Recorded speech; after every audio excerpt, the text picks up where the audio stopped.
You're watching A Million Veteran Millionaires. Change your mindset, change your future.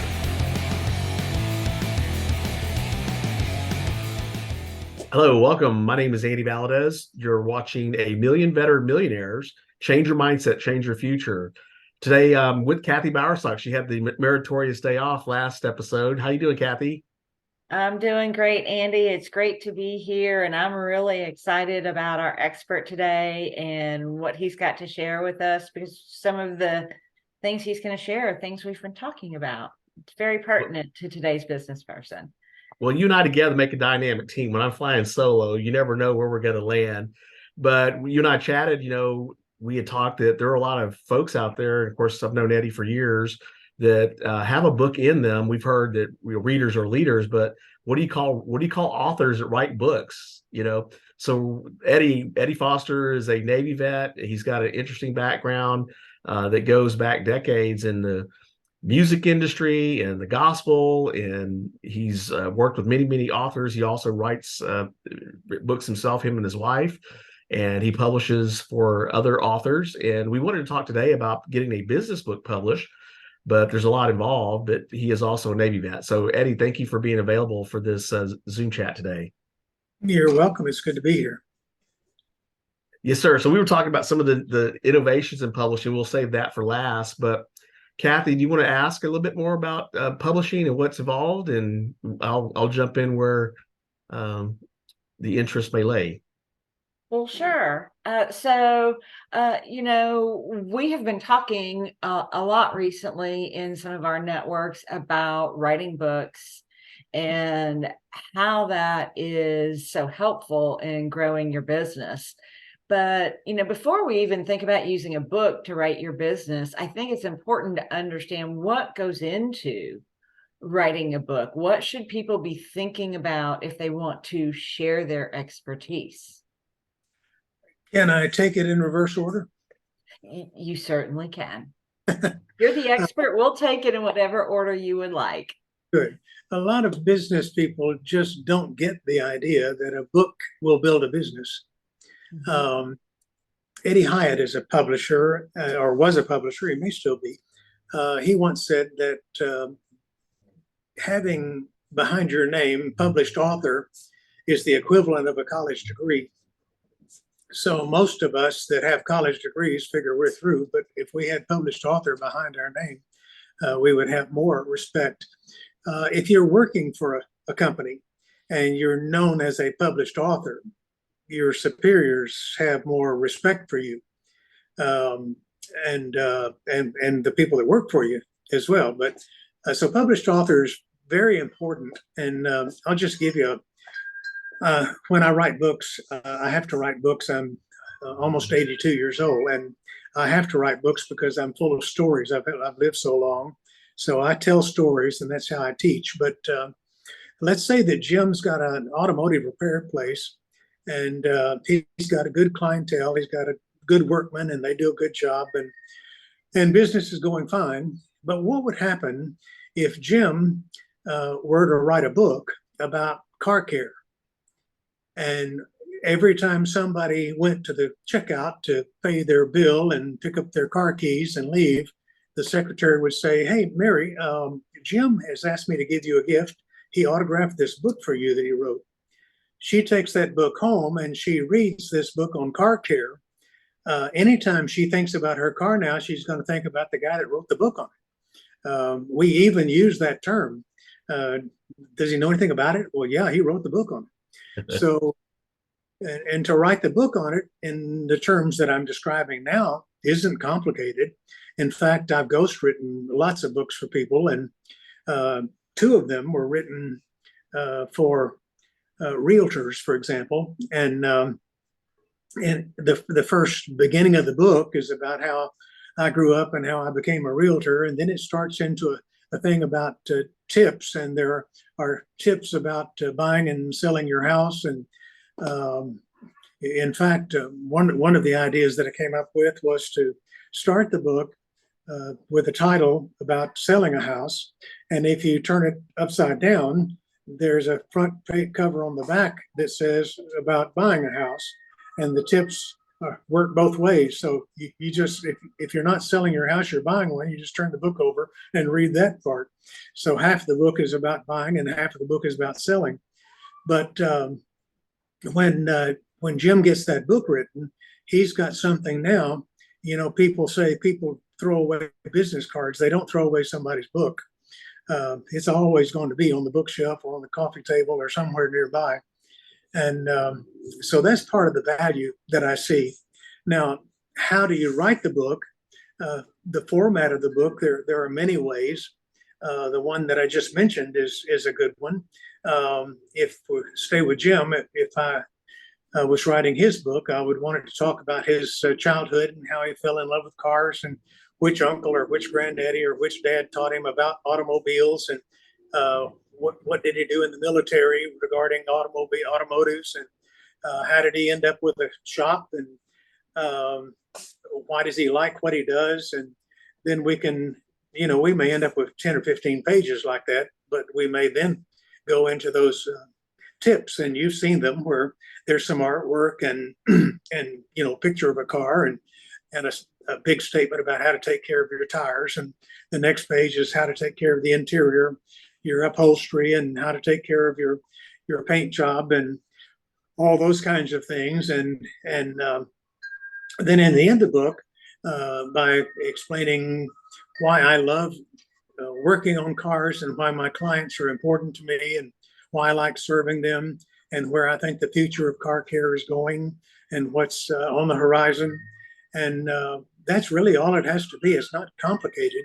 And any business person knows that much about their own business to write their own book. But I still ghostwrite them because sometimes business people don't want to write their own book. Kind of like the little boy that helped the old lady across the street. She didn't want to go across the street. Yeah, and I think it for people who have not written books before, they see it as overwhelming and they don't know where to start. And I think that that's intimidating for a lot of people. And so I can see why they'd want somebody like you to ghostwrite it for them and make the whole process more simple for them. Yeah, I teach all day seminars on how to write a book and get it published. And in that case, I would say two things. People don't know how to start a book, and unfortunately, some people don't know how to finish one. Uh, they keep writing, they can't think of anything else to write. And really, the book is about a message. And when you finish the message, put the pen down. It begins with a concept, of course, and then I'll just give you an idea of how I have written books in the past. I do have different ways that I do it, but one of the ways that my wife and I've done it with our Christian ministry is we would take a Saturday morning and we would gather a group of friends, maybe 8 or 10 friends. We'd have coffee and donuts and sit around a table, and I would tell them, I'm writing a book of X, Y, and Z. Think about it for a minute, and then I want each of you to ask me as many questions as you can ask me about X, Y, and Z. And so they would ask their questions, and we would continue prompting them and until we got all the questions we could think of, and then we will determine what order the questions should be in order to make sense. So if most people are familiar with Vacation Bible School that churches have, I did that with there. I would say refreshments. I would say promotion and publicity. I would say crafts. I would say teacher selection, staffing. I was the topic of the Vacation Bible School, transportation and parking. I would get all those ideas, and then I would begin to realize that it doesn't begin with transportation and parking. It begins with promotion, because until you promote, you don't have anything to park. So putting those things in chronological order or logical order, as the case may be, that then begins to be the outline. And then it's a matter of answering the questions. That is really a brilliant idea to, because you know it's going to be of interest, because if that circle of people that you know have those questions, it's certain that other people out there have the same kinds of questions.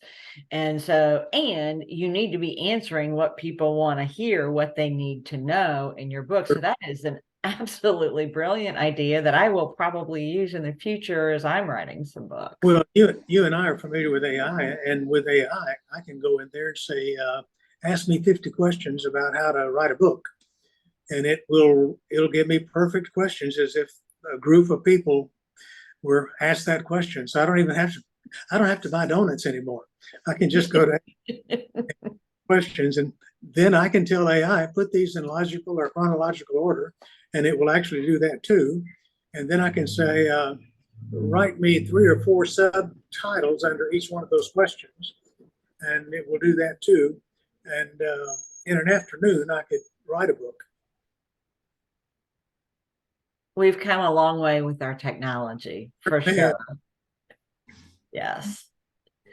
So if somebody, how does somebody really get started? I mean, that example was a great example. Say somebody is thinking about writing a book about their area of expertise. How do they go about picking a subject within their area of expertise, which they want to share and would write about? I would say 2 things come to my mind. One is what they are most interested in, because you're going to write your best book about things that you are most interested in. And secondly, what people tend to ask them about. And we men, we're a little dense, unfortunately, and so when I consider something like that, I'll say, Alice, what do people come to me to get? What kind of information do they want from me? What kind of questions do I get asked? She would actually remember. I can't imagine one, but she'll start telling me, and I realize, well, she's right. They do. Okay. So it might be how to write a book, and so that would be a good topic for me. Okay. And so would somebody take that topic or that information and then come up with a title from there, or would they have an idea of what they're going to write about and start with a title and go from there? I tell people, How would that work? don't worry about the title. I like a working title, and that's how we refer to the book. But beyond that, it's kind of like giving birth. I've got 4 kids, and we did name them before they were born, but I think in the Old Testament, I think actually when a child was born, they gave it a name. So you might want to wait till you finish the book to find out what to name it. And titles are very important because the old slogan, you can't sell a book by its cover. That actually that is true 100 years ago. It's just not true today. 100 years ago, every book that you had in your library was brown, navy blue, black, or gray cloth with some kind of type on it, and they all looked alike. So you couldn't tell a book by its cover. You had to pull it down and look at it and see what it was. But today, books are sold by their cover, and there's, if I can, I'll just while it's on my mind. For the past 60 years, I've been selling books that I write, and usually at the end of something that I'm teaching, and they'll be on a table in the back. And I've watched people; they'll go by and the cover will catch their eye. It might be the graphic, it might be the font, it might be the colors. If it was Andy's book, it might have to do with something military, and so they will pick it up. The next thing they do is they turn it over to the back. So you've got these salesmen. You've got the front cover, that's a salesman. You've got the back cover, that's a salesman. And when I call self-published books homemade books, because in most cases, a self-publisher doesn't understand the pieces of a book and how they fit together and how they should look and what they're about. So the back cover is basically a sales letter. It starts a sales letter. Andy would know this because he's in marketing. AIDA, attention. You get their attention. I, you inform them. D, you create a desire, and A, you have a call to action. Another way to say that or do that is to present a problem, exacerbate the problem, provide the answer, and then give a call to action. So my wife wrote a book. Well, she's written many books, and but when you write a book, most people would never know this. When you write a book that's published by a major author, a major publisher, you sign away your rights to the title and the cover design. So you have no say-so about that at all. And for some strange reason, they accidentally sent me their back cover information for her book. And I read it, and it sounded like this. Alice Smith is an international speaker. She's traveled all over the world. She and her husband, Eddie, live in Houston, Texas, and they do this, they do that. And I call the chief editor, who's a longtime friend, and he knows my sense of humor, and he knows my upfront, in-your-face style. And I said, Jim, and he said, yes. I said, whose fifth grade daughter wrote the back cover for my wife's book? And he laughed and said, you didn't like it. And I said, well, no. I said, nobody's going to buy a book because Alice wrote it. They're going to buy a book because they need it. They want it.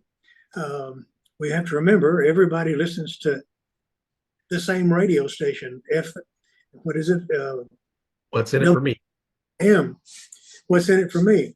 WIFM, right? So they're reading that back cover to see if there's anything in this book that I need or that I want. And so I rewrote the back cover, and it says something like, Christian, do you struggle with an unbridled temper? Do you have habits that are uncontrollable? Do you find it difficult to make or maintain positive relationships with others?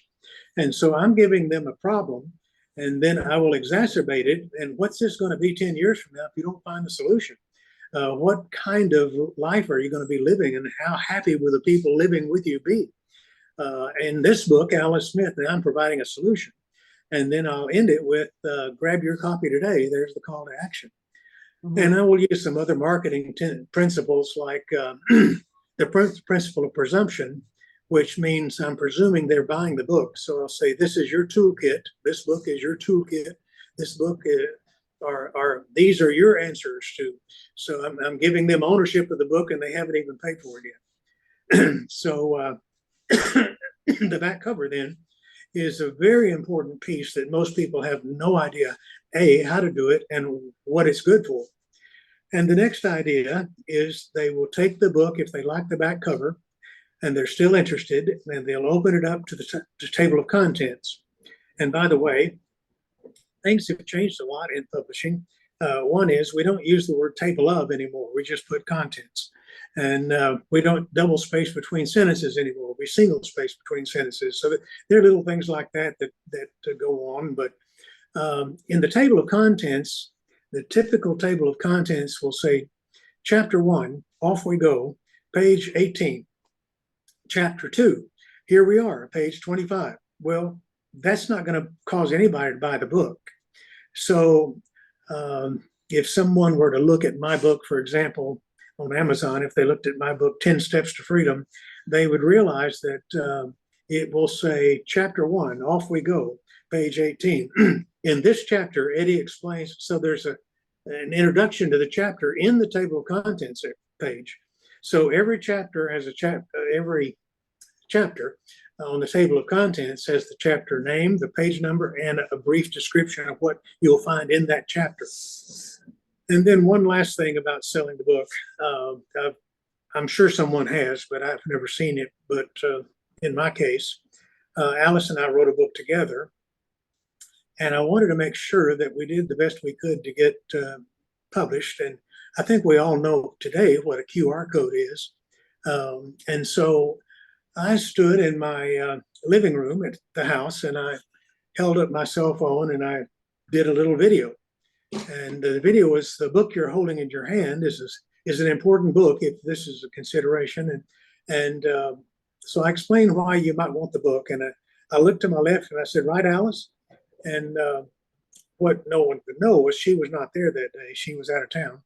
But when she came back in town, I had her sit on the couch and I said, I want you to look to your right, look up and say, that's right, Eddie. And then I want you to tell them why they need this book. So if you go to that book, which is on the internet, if you go to that book and watch the QR code, it's us selling you the book, and it's a little QR code on the back of the book. So I've never seen anybody do that, but I'm sure they have. It's too obvious to miss. That's actually a really brilliant idea. So those are some of the sales components of a book. And I've been furiously taking notes here, even though I know we're recording, because I'm hearing things that I didn't know as I'm working on getting some books in process.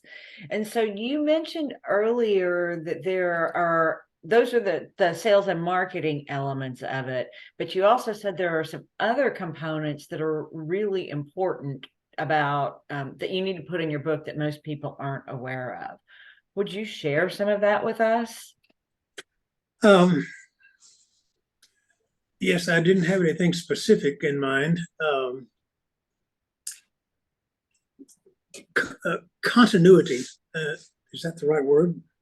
That's not the right word. I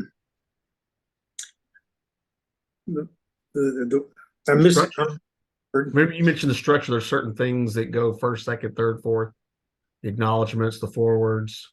No, my brain is on the idea that things. Well, for instance, I'm a Baptist, and Baptists sing a song called "I Was Sinking Deep in Sin, Far from the Peaceful Shore." That's not a positive message, but the song has a dancing title, so it's incongruous. That's the word. The melody and the words are incongruent. They don't match, and so I think that's an important thing. Like I said, a book that you would write would have something military on the cover. A woman's book would have a certain style and certain graphic considerations and font considerations. In fact, it used to be, not so much anymore, but it used to be, I'm talking about in the 60s and 70s, that when women began to write books a lot and make decisions about their books, they would use that French script that has all the little curlicues, and sometimes you couldn't read the title because the font was so wild and crazy. And so when I teach people that the front of a book should be readable 20 feet away. So set it on a bookshelf, then walk away 20 feet and see if you can read the title. If it's too small, make it bigger. If it's too complex, like French script instead of Arial or whatever, change it. So that's important. A woman's book should look like a woman because women are attracted to that color combination, and the same with men. A man's book can look manly and inviting.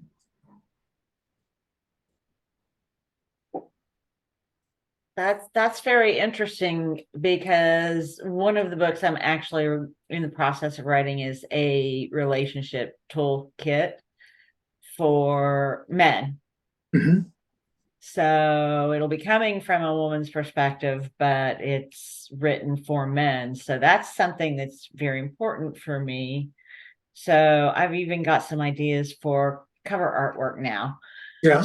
That popped into my head as you said that. So thank you very, very much. I appreciate that. Let me just mention in terms of covers, because they are what sell the book. People will buy the book off the internet or out of a catalog or a magazine because they see the cover, and the cover attracts their attention. I have all kinds of clients, and one of them, and I don't, looking back, I don't recall if I published her book or not, but she was a sweet lady, I'm sure. And she told me up front that she had the cover design already in mind. She wanted her nephew's crayon drawing. Her nephew drew a crayon drawing, and that's what she wants on the front cover. Well, I asked her, how many books have you sold in the past? And she said, well, never. This is my first book. And I said, well, do we want to sell the books? Yeah. Is there anything about a crayon drawing that your nephew that we don't know and will never meet?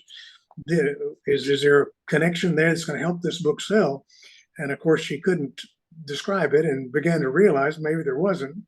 There are graphic artists that spend their lives designing covers that will sell. And so that's an important consideration. I think you have to be very strategic about that. It's all those elements that you talked about earlier that are the sales pieces that people are going to look at. And the way you described it is exactly what people do when they look at purchasing books. Unless it's just been recommended by somebody who's read it and they say you have to get it, and then people just go get it, which I've bought a few books that way. I think, Andy, you have too. Somebody said you got to read this book and you went and bought it. Oh, you made it priority. I'll And share some. it was worth reading because readers are constantly sifting through books, and when they find a good one, you may read 100, 150 books, but there's usually one that stood out of all of them. I'll share a few things about the writing of the book. And these are my personal preferences. I don't say that this is a rule at all, but it's how I write. I like to start every chapter with an amazing story. The way I say it, I want to grab my reader by the eyeballs and drag him into my book. So we often say, we don't tell them about it. Don't tell them about it. Take them there. So I like to start the chapters with a story, and I like to end them with a story. And because my background was in music, when we did concerts, we started with our next to the best song, and we ended with our best song. The reason we did that, we wanted people to leave the concert remembering the concert. So our best song was what they left remembering. And so in the case of writing a chapter, I want my next to the best story to start that chapter, and I want my best story to end the chapter. For instance, one of my books, well, I guess it's 10 Steps to Freedom. There's a chapter in there about excess baggage. And all of us have things in our life that we don't need and we shouldn't have. And in some cases, we must get rid of if we're going to succeed. And I would call that excess baggage. Well, to start the chapter about excess baggage, I talk about my trip to Nigeria. One of them, I've been there 12 times, but I was in the Air France line here at Houston Intercontinental, and there was a Nigerian woman in front of me, and this was 30 years ago, by the way, back when our computer monitors were square boxes. They weren't flat like they are now. And bless her heart, she was going to take that computer monitor to Nigeria, and she had her suitcase. We had 100 people in line, and she's in front of me. Her suitcase is open on the floor. She's got her underwear and her socks and her pants and her shirts all over the floor of the airport in line to get tickets. And she's trying to figure a way to wedge that monitor into that suitcase so she can take it with her. Well, that seemed to be excess baggage. And so by telling that story about her, I'm noticing that my battery is getting low. By telling that story about her in that Air France line, the excess baggage chapter began to take off and make sense. And then I try to tell a story every 3 or 4 pages, and I try to use humor. Here's most of the books that I write for myself of my own are Christian-related books. And so if I'm writing a book on prayer, I might go to Google and say, show me stories about answered prayer, or give me illustrations, and give me jokes and give me humor about prayer. I said that in Colorado Springs when I was teaching my writing seminar, and an elderly lady in the back corrected me, and she said, "Young man," and I said, "Yes, ma'am." She said, "There's nothing funny about prayer." And I said, "Oh, yes, there is." And she said, "No, there isn't."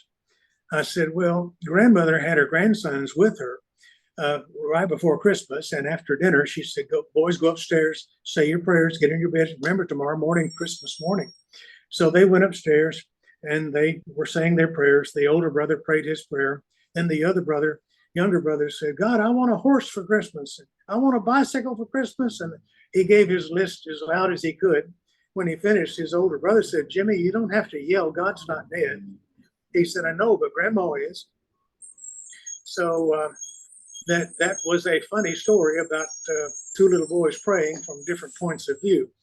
And so yes, I have jokes and humor in my books in almost any topic, because I want to keep people engaged.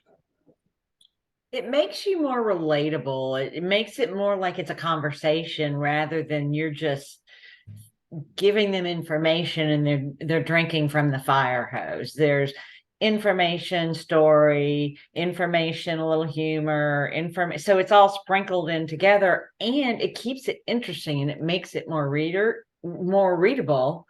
And you're right, it does keep people engaged.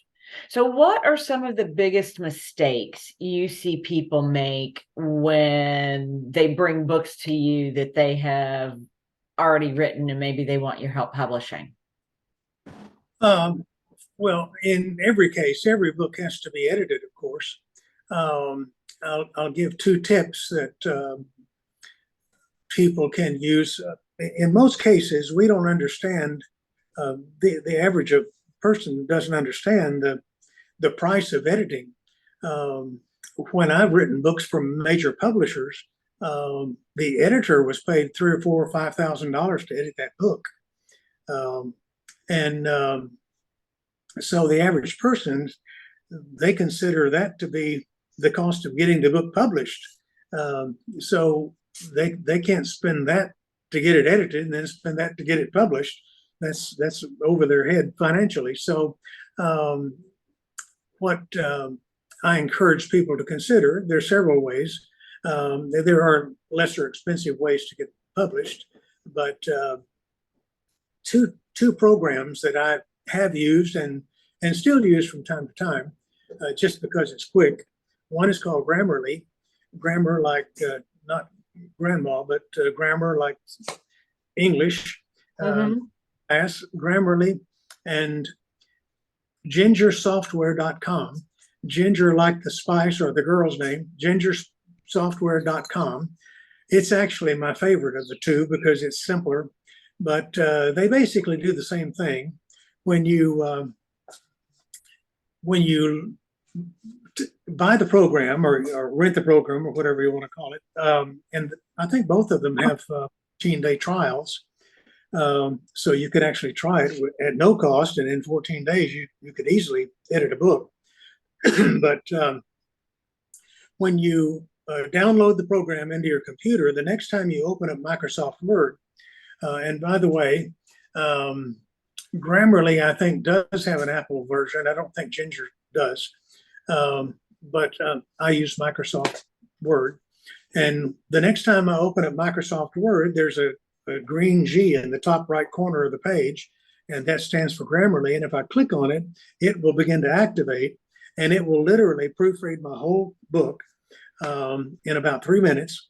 And it will tell me how many sentences I have. It will tell me how many questions it has, like possible misspelled words, possible wrong punctuation, possible sentences that are not easily read, and things like that. And then as I go down that column and I look at those things, I click yes or no if I want to make the change, and it automatically changes my manuscript. I don't have to type in anything. So if it said, "Did you mean THERE instead of THEIR?" And I say yes, and it changes it in the book. So that's how easily a book can be edited. Excuse me. And so the cost of editing is and the importance of editing is important. I cringe sometimes when people bring me their books. I was teaching my writing seminar in the Bahamas, and a lady brought me her brand new book. She just had it a day or two. And I opened it up, and on the first page, there were 3 misspelled words. And I didn't tell her. I didn't want to hurt her feelings and discourage her. But I couldn't help just feel so sad that the publisher did that. And by the way, while we're talking about that, let me explain something about publishers. There are a lot of potholes. There are a lot of pitfalls in publishing. Here's one. You'll see it on TV sometimes in a commercial that I watch. We will put your book in bookstores across America. Well, would someone please tell me how anybody can do that? I can't go into a Barnes and Noble and say, I want to, here's 6 of my books. I want them in your store. That's not how they put books in their store. So books have managers and owners, and they determine what books they want in their store. So nobody's going to put books in bookstores across America. On the other hand, when I publish a book, as I do, and part of our distribution puts it in web pages. So if you went to Walmart.com, for example, or BarnesandNoble.com, and type in my book, How to Be Heard in Heaven, it'll show up and you can buy it right there from Walmart. So distribution is an important consideration. But another thing that seems a bit dishonest is they'll use this term a lot. We provide global distribution. Well, that sounds really important. But I warn people when I'm talking to them about whether or not I should publish their book that global distribution doesn't mean you sold a book at all. It only means that the book can be seen globally. And by the way, if it's on Amazon, it's global. And if somebody buys it in Australia, it's printed in Australia and sent to them. If they buy it in the UK, it's printed in the UK and sent to them. So we're not shipping books all over the world. They're printed where they're bought. And we put them in bookstores. Excuse me, we put them in libraries, English-speaking libraries around the world, thousands of them. Our books go in those libraries. So distribution is a big deal, but global can be as simple as having it on Amazon and no more. So that's another one. Here's one story that I tell. I have a friend that called me and he said, my daddy, he's 87 years old. He's a retired preacher. He wrote his final book, and he finally got a contract when he named the publishing company. It's a well-known publishing company. If I send you their contract, would you be willing to review it and give us some understanding about it? Which is one of the services that I do a lot. People will send me their contract, and I will take them through it, kind of like we're talking now. I'll take them phrase by phrase through it, explaining to them what they're about to sign. In this case, he said Daddy had already signed the contract. And I thought, well, that's may not be a great idea. So I read it. He emailed it to me and I read it, called him back about 5 minutes later. And I said, turn to page 6. And he did. I said, look at the third paragraph and read that to me. Author agrees to purchase 2,000 copies at $10 per copy. That's a $20,000 purchase. This 87-year-old preacher who's retired, doesn't speak anywhere, is living on Social Security. Where's he going to get $20,000? And of course, his son was just struck with fear. He said, we've got to get him out of the contract. What do I do? I said, I don't know what you'll do. I said, I know exactly what I would do. If necessary, I'd be in the president's office tomorrow. But you need to get him out of that contract. So he did. And I flew to New Orleans, which is where they lived. And I spent the day with his mom and dad in their home. And they were a delightful couple.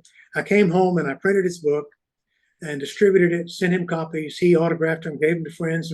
And 90 days after his book came out, he passed away. And sometimes people hearing that story will interrupt here and say, it's so wonderful that you were helped him get his book out. So well, that's not the wonderful part. The wonderful part to me is his widow doesn't owe $20,000 to a publisher.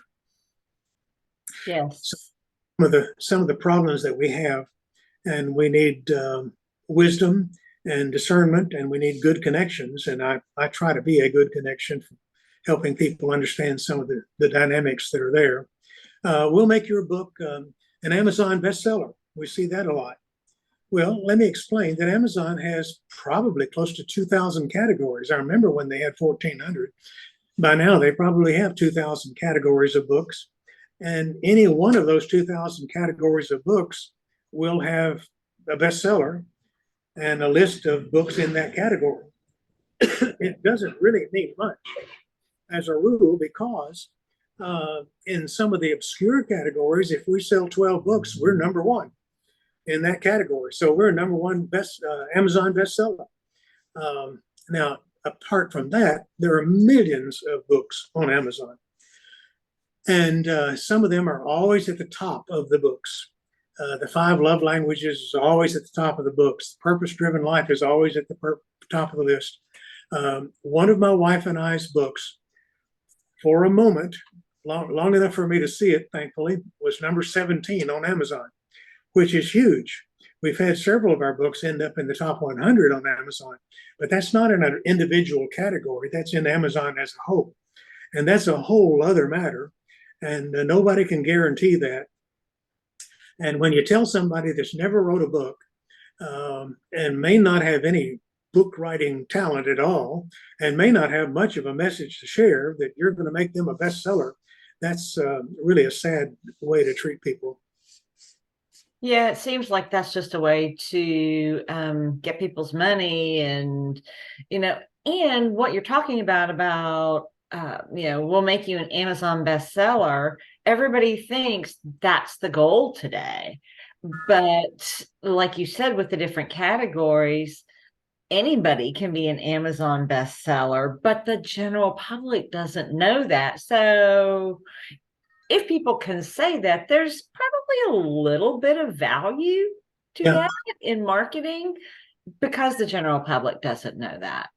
Sure. But I know there are some ins and outs of publishing that most people don't know. And I know you've been doing this and teaching this for a really long time, and you know those ins and outs.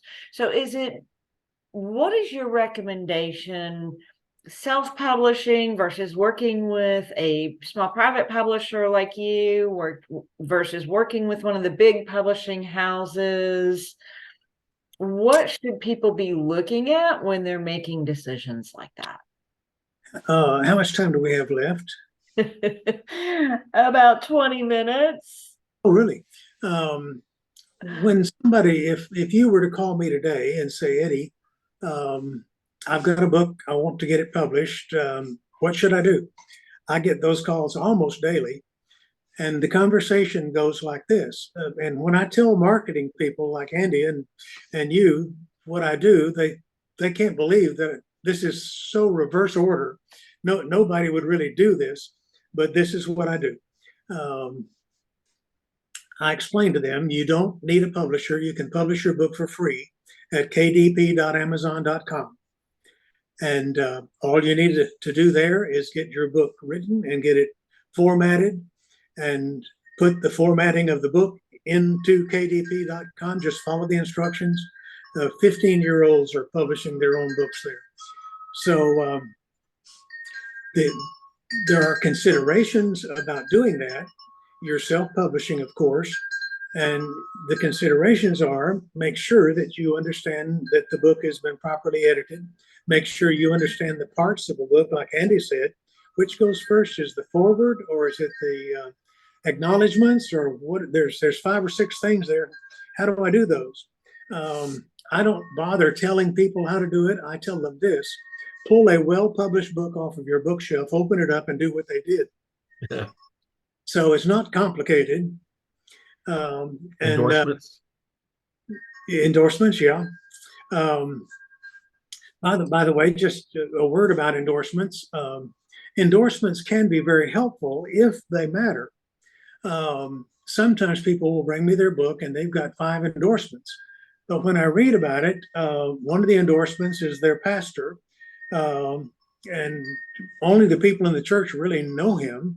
Anybody outside the church probably never heard of him. So an endorsement should be from someone that's well known, that's someone that's related to the topic, as a rule, is helpful. And that becomes complicated. And you usually get maybe 50% of the endorsements you request back from your request. In other words, they will give you the endorsement that you requested. So you have to ask for twice the endorsements that you really need or want. And how do you do that? Excuse me. We typically have a cover letter. The cover letter is the request. And I tell people, if you're going to do this, make sure you know how to write a cover letter, because a smart person knows if you can't write a good letter, you probably couldn't write a good book either. So make sure. Oh, I think we lost him. I think his battery may have gone out. Yeah, it may have. So he's given us some really good points. Oh, yes. So have many, many lunches with him, and he shared a lot more insights because I think one of them he shared was that, if you go through the big publishers, if you haven't read your contract, for example, they decide not to carry your book. They just tear off the cover. They don't mail you the book back because it costs them too much money to mail it, but you're on the hook for those books, so you have to read the contracts, and there's even ways to get publishers to review your book. He's got some really cool strategies because you really have to find the right publisher for your topic, and then they don't take solicited books. You have to get to know who the publisher agent is for that publisher, and then he's got a whole way he does it. So amazing. But I stood by. You were doing so well. So I think I got to take a break on this one, but definitely there's a lot of great information. We do have an attendee on. If you want to ask a question, you're welcome to. Well, he's not here anymore. You can, but thank you so much for watching. Any takeaways? We didn't get to talk about the AI tools that are out, but before the call, he was telling us how he's using AI to render book cover, back cover, and front cover, if not to use for the book, but to actually help guide the designer. You show them a prototype, and of course, you let them excel with these design covers that they are so talented at doing. That was an eye opener for me. Hi, hi, Kathy. Hi, Andy. It's Sheila Harrison. Hey, Sheila, how you doing? I was wondering if I that was just, you. I just saw your notice about this meeting, about this presentation this morning, and decided, well, I better listen in. I still am trying to put together my book, People Building. Are you a people builder? And I got some great ideas about the cover, and I was flabbergasted to know you could use AI to write your doggone book. Oh, Oh, yeah. yes. Kathy Yeah. did a class with us recently on that. Can you elaborate a little bit, Kathy, with the? That is so cool. Just Yeah. the steps he mentioned. Absolutely, you can. And you can give it a title or like a topic that you want to write about, and say something as simple as, write me a book with 10 chapters that covers this topic, write it in this style, write it for this audience, and any other parameters you want to put in there, and say, create an outline for this book, and boom, you have it. And we did that as an exercise in in both of my NIA meetings this month.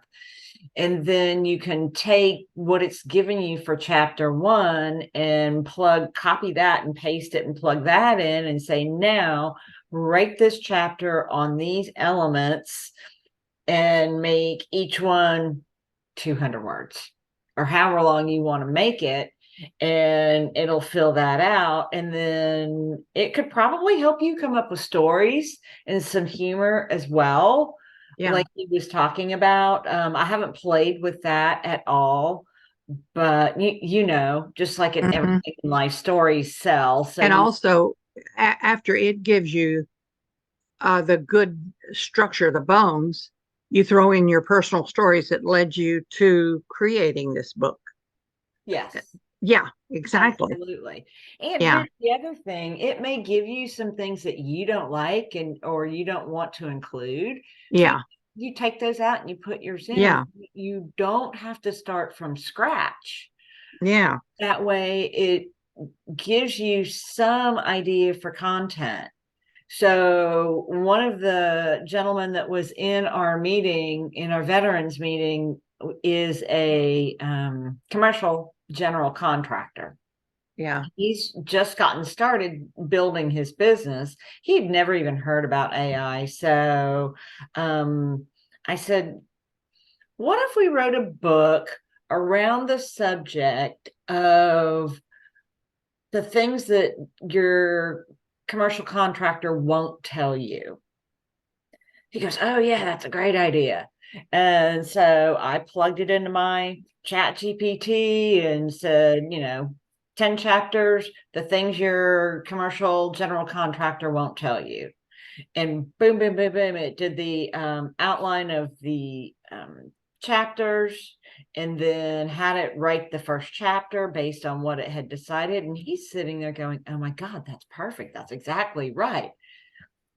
And that's a good way to write a book too, or even just an article, is hidden secrets or things your whatever won't tell you, or what what I wish I would have known before I did XYZ. And those are the things that people don't tell you.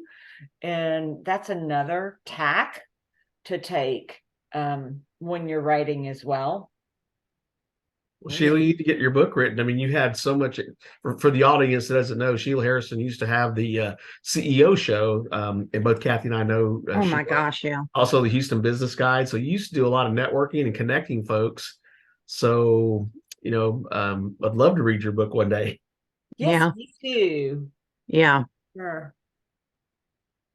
There's a couple of books I got to write. One is a Christian book. It has to do with the story in the Bible. And that might be an interesting one to use for this AI. I had never thought of that. I found out, because I had gone through the Bible in it, and the story of Oxa and Othniel, Caleb's daughter and her husband, I'm a very bad reader. And when I was going through the Bible the first time ever from front to back cover, I found the story twice. It was written in the tail end of one book and the beginning of another book. And I thought, well, when God repeats something, it's usually important.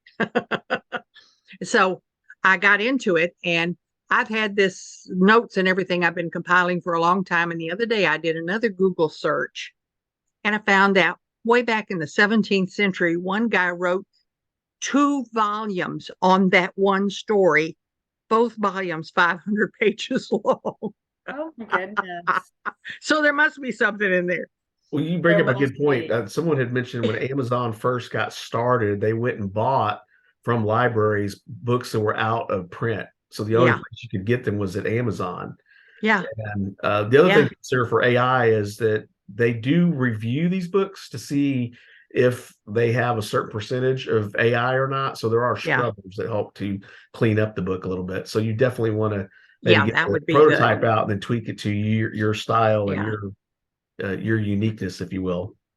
Yeah, and I love Wilkinson's books, like Prayer of Jabez and some of the other ones that he wrote, because he puts personal stories in there, and you know why he is doing that book. And that would be something I would want to add to the book on people building, because that's kind of like a personal mission of mine. But you could use, and I like the idea of using AI to organize. If you say chronologically, it'll do that. And if you say logically, it'll do that. Right? That's my understanding. That's wow. What Eddie was saying. That just makes worlds of sense, because if you're a fountain of ideas like I am, a lot of times they just splash everywhere. If you don't know really how to organize them in a way that will be a flow, that will take a person from why you picked up this book to, oh boy, I'm glad I picked up this book. Maybe we can see about putting Eddie to do a seminar for us one day, and that way we can go more in depth. We didn't get to talk about. I don't know who he is. So Eddie and Alice Smith, they were involved in the Get Motivated conferences back in the day. You remember the Peter Lowe? So he used to travel all over the U.S. for those. He had Zig Ziglar and the big names. He also ministered with Arthur Blessitt back in the 60s and 70s in Hollywood, and has a strong background in music production, and is kind of known in Christian circles for their books that they publish for other authors. Would one of you two send me his information, how to contact him? Oh, yes, ma'am. Sure will. He lives here in Houston as well, so he's nearby. Great. But we didn't get into like translations. There's now with AI, you can go into all the different foreign languages and have it translated. Yeah. And of course, I'm an old school. I like to read the actual book, and Yeah. some people Hey, like to listen to books or read them on Kindle or listen to books. Um, but I So think what Sheila, he was saying that 87% of the folks out there have a book in them, but only 3% actually write their book. yeah. And yeah. of course, those that are writing their book, even fewer even finish the book. So he's helping me write mine. So I've been thankful to at least get some guidance from him, and I'm looking forward Fantastic. to at least getting that written. A little short primer. A lot of people are doing short books, little micro books, Yeah. 30 pagers, 60 pagers. So he has some expertise in that sector as well. You know, Um, those sell so well on Amazon.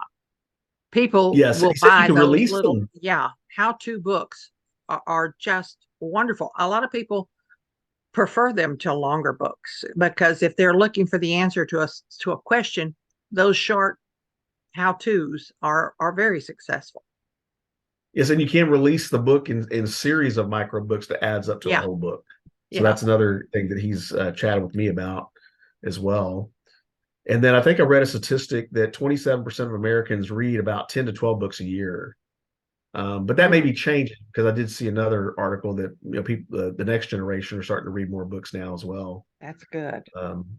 So anyway, thank you. We wanted to have this topic because we do think that there are successful business people as well as Yeah, people that have a unique expertise. Again, you mentioned it, Sheila, just solving a problem.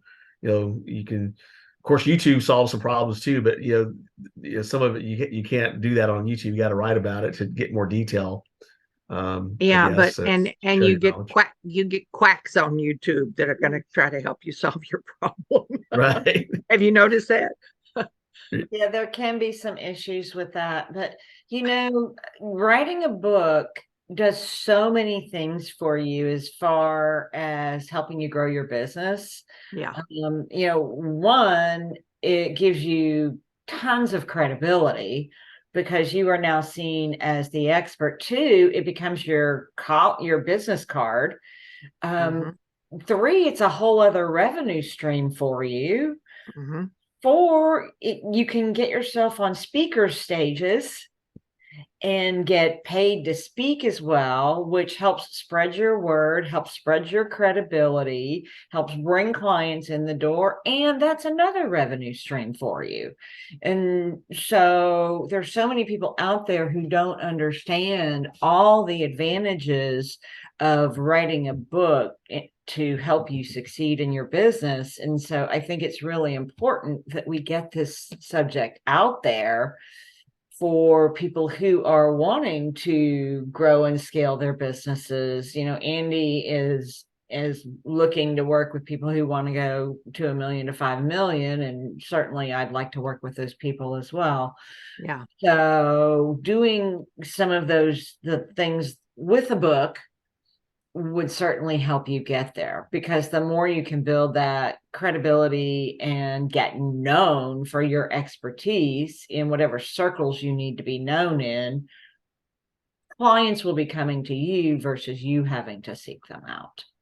Yeah, we touched on this earlier. We said readers are leaders, and I was kind of trying to come up with the name. What are authors? I think authors are juggernauts. I mean, they become iconic, if you will. I mean, you look at Tom Peters and Kim Blanchard and Zig Ziglar. They wrote their books. They share so much information, and that's how they got known. So think about it. Get your book out there and have it be well produced. That was the standard. I think Eddie was sharing with us is think through all the details, the cover, the back, the bridge, the whole editing of it, and make the investment. Yeah. Read one book called The Miracle Solution, and this gentleman that wrote the book basically made a goal to get on 3 podcasts a week. And so with all the podcasts that are out there, he said at first he didn't get that much results, but after the 9th month, all of a sudden he started getting traction. He sold over 1 million copies.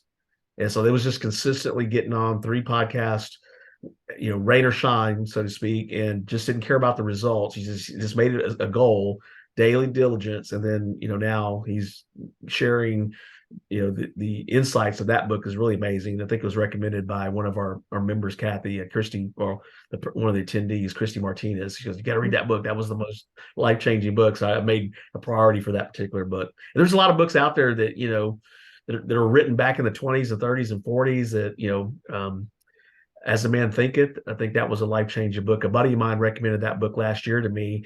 He made his $1 million this year. He said he read that book a year ago, and now he's in some really cool biotech, and he's become a millionaire just by changing the way he thought. So there's a lot of treasures out there in these books, and I guess I've fallen in love with reading again. I think I said this on one of our previous podcasts. Made a commitment to read just 30 minutes a day, an hour a day. And even trying to inspire my daughters to read. They said, "Well, I don't like to read." I said, "Well, just 10 minutes a day. Just start. And don't stop." Before you know it, you're increasing your circle of influence. I mean, people are referring books to me, and we're referring books to each other. So it's a great community when you start to surround yourself with the bright mind, so to speak. Absolutely. Any parting words, Kathy?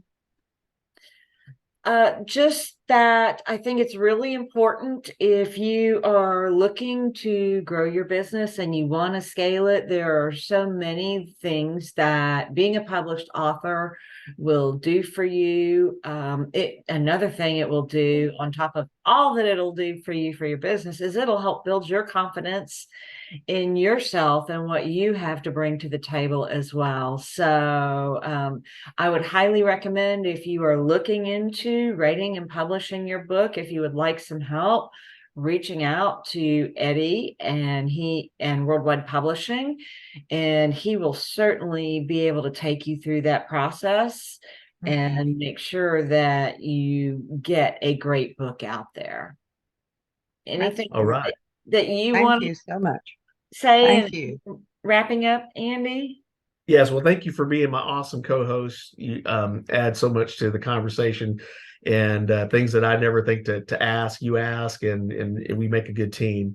So you've been watching A Million Veteran Millionaires, and we do have archived past guests that you can go to at amillionveteranmillionaires.com. We're continuing to add resources. Some of them are free. Some of them you can get in contact with leading trainers and mentors.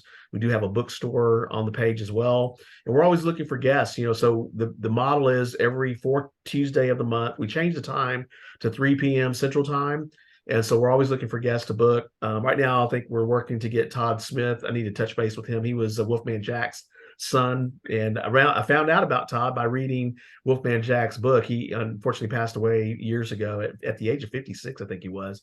And so Todd's taken over the business, and he is a global business owner because he books talent around the world. That's kind of how he got his start. But he's working on his dad's documentary now, and so he wanted to come out when that was being finalized. So I just need to catch up with him on that. Go back in time. I think his dad had the Armed Forces radio that he supported vets back in the 60s and 70s. So you've been watching A Million Veteran Millionaires. Change your mindset, change your future, and tune in for the next edition. What would happen if you started or took your business to $1 million, $2 million, or $5 million in annual revenue? What would that mean to you personally, your family, community, and your network? It can happen. A Million Veteran Millionaires is a mindset engineering Zoom call platform created to rally and gather veteran startups or veteran-owned businesses who want to work together to help each other succeed. We will first focus on changing mindsets that keep you back and go through a process called mindset engineering to take steps to achieving success. We will feature other successful business owners who are leading the way, who are supporting this mission. We are limited to 100 attendees initially. The cost is free to attend. If you would like to know more, please visit amillionveteranmillionaires.com. You deserve to have a successful business, and we want to help you. Change your mindset, change your future. My name is Andy Valdez, founder of Marketing Dynamics. The late Peter Drucker, the father of management theory, believed marketing was critical to your business. He said the purpose of a business is to create a customer through marketing and innovation. Strategic marketing equals immediate success. We offer you speed to market without the speeding tickets. Work smarter, harder, faster. Marketing Dynamics, because the market never stays the same. Please visit teammarketingdynamics.com. America needs veterans more than ever. As a veteran business owner, you are equipped with a focus, professionalism, and dedication that is rare in the marketplace. We are looking for former military, make it happen business leaders like you to join forces with a marketplace mission called Veterans Business Force National, a division of Network in Action Business Force based in Houston, Texas. We are rallying patriots to work together to grow opportunities for yourself, each other, and our community around the country. We meet once a month via Zoom to share our vision and align with fellow warriors. Together, we are stronger. Google Veterans Business Force National to find us before we find you. Apply to join our mission at networkinaction.com. We are Veterans Business Force National, on mission and locking arms.